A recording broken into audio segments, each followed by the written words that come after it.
Sound ഡിപ്പാർട്ട്മെന്റിൽ തന്നെ ഒരുപാട് പേര് വർക്ക് ചെയ്യുന്നുണ്ട്. ഇപ്പോൾ സൗണ്ട് ഡിസൈനിങ് ആയാലും സൗണ്ട് എഫക്ട്സ് ആയാലും സൗണ്ട് മിക്സിംഗ് അങ്ങനെ ഒരുപാട് കാര്യങ്ങളുണ്ട്.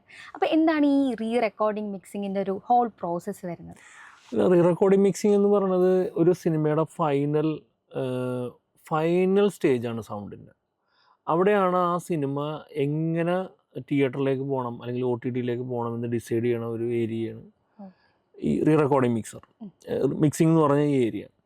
അപ്പോൾ ഇവിടെയാണ് ആ സിനിമയിലെ ഫൈനൽ സൗണ്ടിൻ്റെ ഡിസിഷൻ എടുക്കുന്നത്. അവിടെയാണ് അത് വിത്ത് ഡയറക്ടർ, പിന്നെ മ്യൂസിക് ഡയറക്ടർ ഉണ്ടാവും, സൗണ്ട് ഡിസൈനർ ഉണ്ടാവും. അവരെല്ലാവരും കൂടി ഇരുന്നിട്ടുള്ള ഡിസ്കഷനിലൂടെയാണ് ആ പ്രോസസ്സ് നടക്കുന്നത്. പക്ഷേ എൻ്റെ കേസിൽ എനിക്കൊരു സിനിമ ഞാൻ കമ്മിറ്റ് ചെയ്തിട്ടുണ്ടെങ്കിൽ ഞാൻ റീ റെക്കോർഡിംഗ് പ്രോസസ്സ് സ്ക്രിപ്റ്റ് ലെവലിൽ തൊട്ട് എനിക്കില്ല എങ്കിലും ഞാൻ ആ സമയത്തില്ലാതെ അതിൻ്റെ എൻഡ് സമയത്താണ് ഞാൻ അതിൽ ജോയിൻ ചെയ്യണമെന്നുണ്ടെങ്കിൽ ഞാൻ ആദ്യം ഒരു വേർഷൻ ചെയ്തിട്ട് ആദ്യം മ്യൂസിക് ഡയറക്ടർ വന്ന് കാണും, അതിനുശേഷം സൗണ്ട് ഡിസൈനർ വന്ന് കാണും, അതിനുശേഷം ഇവരുടെ ഡിസിഷൻ എടുത്തതിന് ശേഷം ഡയറക്ടർ വന്ന് കാണും.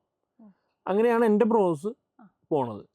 അപ്പോൾ ഇതെങ്ങനെയാണ്, സ്ക്രിപ്റ്റ് ബേസ്ഡ് ആണോ അതോ ആഫ്റ്റർ ഷൂട്ടാണോ, എങ്ങനെയാണ് വർക്ക് സ്റ്റാർട്ട് ചെയ്യുന്നത്? അല്ല, അതിപ്പോൾ പല രീതിയിലും ഉണ്ട്. അത് ഡിപ്പെൻസ് ആണ്. അത് ആദ്യം ഇപ്പോൾ മിക്സ് ചെയ്യണത് ഇപ്പോൾ ഇന്ന ആളാണത് മിക്സ് ചെയ്യണത് ഡിസൈഡ് ചെയ്തിട്ടുണ്ടെങ്കിൽ ശരിക്കും ആദ്യം തൊട്ടേ സൗണ്ടിൽ മിക്സിംഗ് എഞ്ചിനീയേഴ്സ് അതുപോലെ തന്നെ സൗണ്ട് ഡിസൈനേഴ്സും ഒക്കെ ഇൻവോൾവ് ആവുകയാണെങ്കിൽ അത് വളരെ നല്ലതാണ് സിനിമയ്ക്ക്.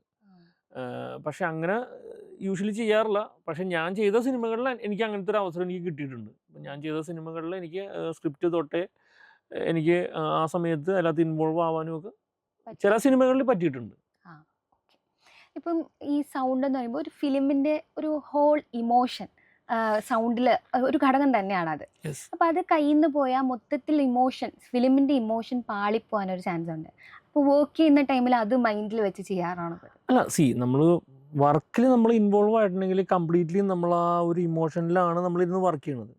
അപ്പോൾ ആ ഇമോഷൻ ശരിക്കും ഒരു സിനിമ നമ്മൾ ക്യാരി ചെയ്യുമ്പോൾ ആ സിനിമയുടെ സ്വഭാവം എന്താണോ അത് നമ്മൾ കണ്ടിന്യൂസ് നമ്മൾ ആ ഓൾ പ്രോസസ്സിൽ നമ്മളത് ഇൻവോൾവ് ആയിട്ട് തന്നെയാണ് ചെയ്യണത്.